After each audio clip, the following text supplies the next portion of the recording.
Hello children, today I am here to explain poem 3 of your book, 9th class book, Beehive.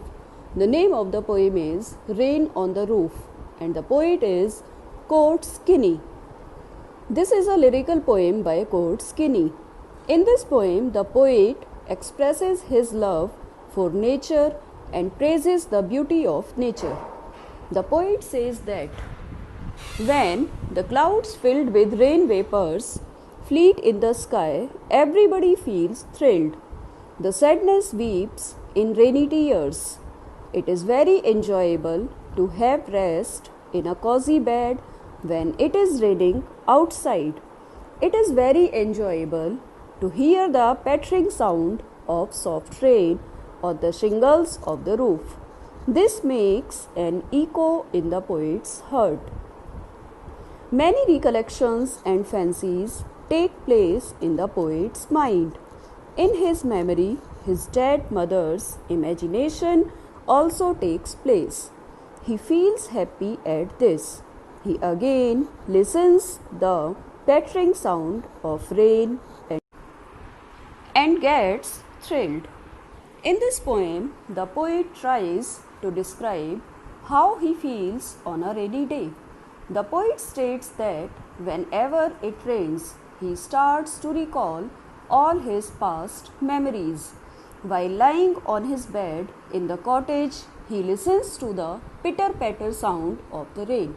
As he listens to the sound of the rain, he starts to remember his old days when he was a little boy.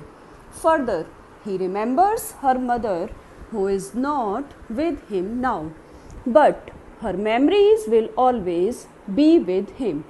In addition, he remembers how her mother takes care of him during the rainy days so that he might not catch a cold. While listening to the sound of the rain, he remembers all the sweet memories of his past. Next, I will tell you about the literary devices of this poem. The poet has used alliteration a lot in this poem.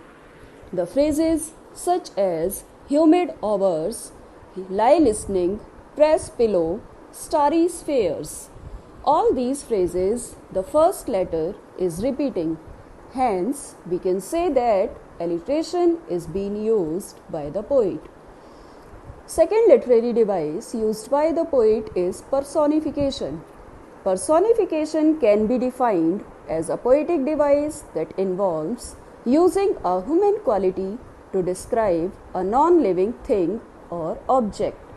Melancholy, darkness, and the thousand recollections weave their air threads into woof. Thus, we can say that personification is used by the poet.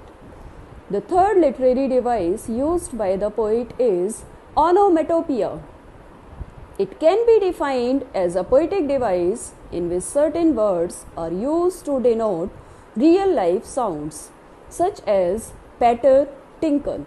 These are the words that are showing that the device onomatopoeia is used by the poet in this poem.